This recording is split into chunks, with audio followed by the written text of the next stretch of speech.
fall from the ranks of the unbeaten, and so that adds a little intrigue to Domonique Foxworth's power rankings today. Does he still have them number one? Who are the top 5 teams in the NFL? We'll start at 5 with the Baltimore Ravens. I think their offense is dealing with injuries, but it seems like that's always the case. But whenever you have Lamar Jackson, that offense still feels unlimited. The defense is improving. They instituted a new scheme this year, and they've been getting better as the year has gone along. So I think the Ravens are well positioned right now in the top 5. Number 4, I feel like this team has a chance. I could argue for them to be higher, but it's the Dolphins. 2 is the best quarterback in football for the last several weeks. They don't lose when he's playing. That's not hyperbole. That's facts. Their defense, their secondary, hopefully is going to get healthy soon enough, which will make them better. They've had some good games on defense. They've been up and down, inconsistent. If they can flatten out that defense and be more consistent, even if it's not great, I think this is a Super Bowl contender. And now we got to give some credit to the team that no one wants to give credit to, the Vikings. They had a big win this week. There's lots of reasons why you could argue that they did not deserve that win. Lots of fluky things happened, but they got that man, Justin Jefferson. His great performance overshadowed Dalvin Cook, who also was incredible in that game. So it doesn't matter what time of day it is. And if you got a quarterback back there that can get it near 18, you always got a chance. And on defense, they got 2 really good pass rushers. They have some question marks elsewhere. Patterson's playing really well on defense. Number 2, still the Eagles. Still the Eagles for me. I know they lost last night, but what it felt like to me was some fluky occurrences that will not continue to happen. I still love this team, and Jalen Hurts, I left that game with more confidence in him than I had before. The fumbles, the turnovers, the missed calls, the penalties at the end were all things that happened, and they lost, and that's why they're not number 1. But I still think that they are better than the rest of the teams in the NFC and the rest of the teams in football, with the exception of one team and one man, and you know who it is. It's Patrick Mahomes. Number 1, the Chiefs, they're outstanding. What they're doing right now with Kadarius Toney, with Mecole Hardman out, adding another weapon to that offense is terrifying. We can trust them. We know where they're going to be, and we know that Patrick Mahomes can give you the wild plays without the turnovers. Not very many quarterbacks can do that. See, when you said that, you said it like, I'm leaving the Eagles at number 2. My woe was the Eagles, I think many people would argue, should have been number 1 before this and or at least could remain number 1. That was the first thing that jumped out to me. And the Dolphins we could quibble over a little bit. Let's very quickly run through these. I never like people critiquing the power rankings. They're your power rankings. They're not mine. Anything you thought was egregious? Lots of stuff. I mean, look, the Bills might be the best team in the league, and they've played themselves out of the top 5. Don't get me wrong. They don't belong there right now. They're not in the top 5. But I'm always interested to see how things change over time. The Ravens have an easy schedule. They'll probably move up as the year goes along. And somebody said to me yesterday, the Minnesota Vikings are going to win the Super Bowl, and we're still going to be saying, are they good? Tannenbaum, anything? Yeah, the Bills stand out, but how about the Tennessee Titans? They were the number 1 seed last year. They get no credit. Swaggo? They score 20 points every once in a while. Swaggo? I don't have a problem with it. The Bills and Ravens would be a toss-up for me. But outside of the first 4, cool. I like it. I just think, Foxy, here's the thing, bro. Here's the thing with the list, Foxy. It's yours. It's yours. Yeah. Okay? It's yours.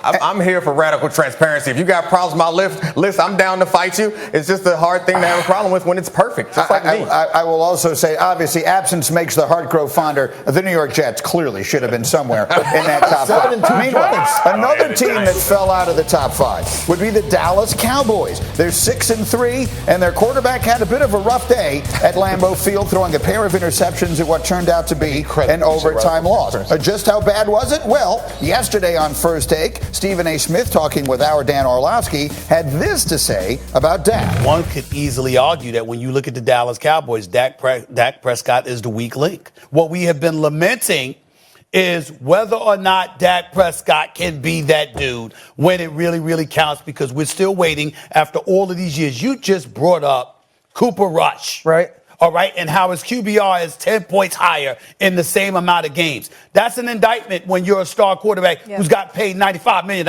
over the last 2 years. So, as Domonique pointed out earlier, Stephen A. going to the one could argue. a lot of people saying. Marcus, are you one who would argue that Dak Prescott is the weak link in Dallas right now? Gee, it is so ridiculous to say that. especially after what we just watched. Like, did we watch the game? Did we actually watch the game? How could you come out of that saying Dak Prescott is the weakest link? Y'all, I know Dak threw 2 interceptions. You know, he also threw 3 touchdowns in that game against Green Bay.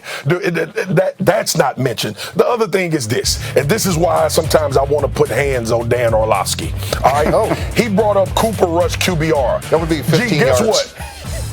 Gee, guess what? If I shot 100 free throws and you shot 10 and hit 9 of them, you'd be at 90%. The probability of your numbers being better would be astronomical when it comes to percentages. Are we kidding?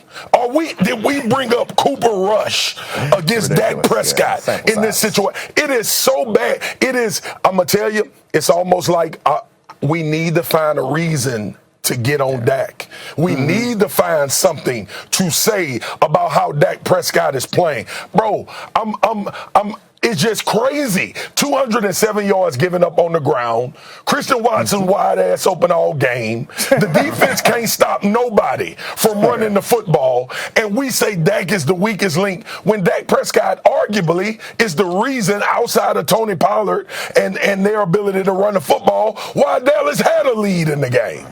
Now, like, here's the thing. I hear what you're saying. Let's dive into what is actually happening here. When you are the quarterback of the Dallas Cowboys, everything is exaggerated. Sure. So when you play well, people maybe overstate how good you are. Yep. And when you play badly, people will say, he's actually not as good as Cooper Rush. And that's what, obviously, in both cases, that would be an overreaction. So, but here is the question. Because I was one of those who said when he comes back, the Cowboys become a Super Bowl contender because the team is that good and he's that good. That really is the question. Just how good, when you take all the other stuff away, is the quarterback of the Dallas Cowboys? He's good enough to win a championship. That argument that you were making was based on the premise that defense was still going to be lights out. Like, yes, this offense, if they can score 28 points and their defense can play like they were playing previously, then yes, they are a Super Bowl contender. If you expect Dak Prescott to be Patrick Mahomes, then you're going to be disappointed. But he's better than most of the quarterbacks in the league. He has the capability to lead game-winning drives in playoff games. He's done it before. He has all the things that you would want in a quarterback in this league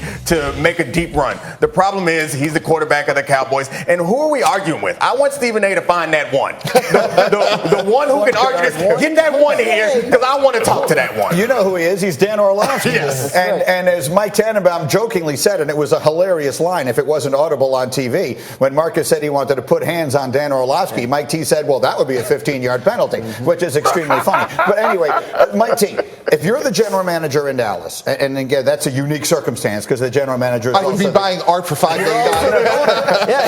million. He's also the owner.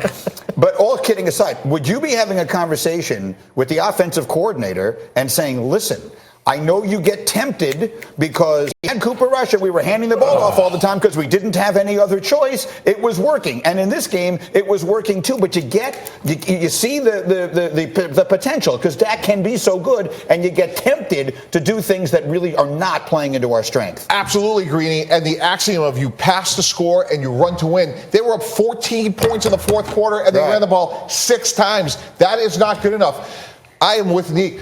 Dak Prescott is more than good enough to win a championship. And Tony Pollard right now, though, is your best football player. And when you have the ball in the lead in the fourth quarter and you're running the ball the way you have, keep running the ball. So if Jerry Jones isn't buying art, he should be talking to Kellen Moore today. By the way, we have another voice to be heard in this conversation. Ooh. And it's Tad Prescott, Dak's brother. Yes, Swagger. You got a friend in Tad. Talk that talk, Marcus Spears. How about that, Tad? He likes what you're saying.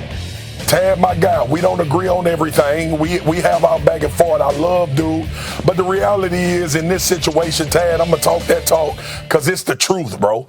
Yesterday was a bunch of blasphemy. Today is a bunch of truth about the real situation with the Cowboys against the Green Bay Packers. Final word from Dan Graziano. Go. Not every game, not every loss is an indictment, right? Yeah. They ran the ball 6 times in the fourth quarter. They only ran 14 plays in the fourth quarter. Defense couldn't get off the field. Right. Unless Dak Prescott was playing defensive tackle, he was not the Cowboys' problem. Sometimes you lose. Yeah. And they were playing on the road against a desperate team with one of the greatest quarterbacks of all time. I think it was just a bad night for the Cowboys, and I think Dak Prescott will be just fine. By the way, their 2 highest point totals of the year, the last 2 games, so it's not as if it's a broken offense. No, I don't back off what I said before. And the Eagles losing actually kind of keeps the division alive for them as well. In the meantime, when November started 2 weeks ago, we were asking if Tom Brady was in danger of missing the playoffs. 14 days later,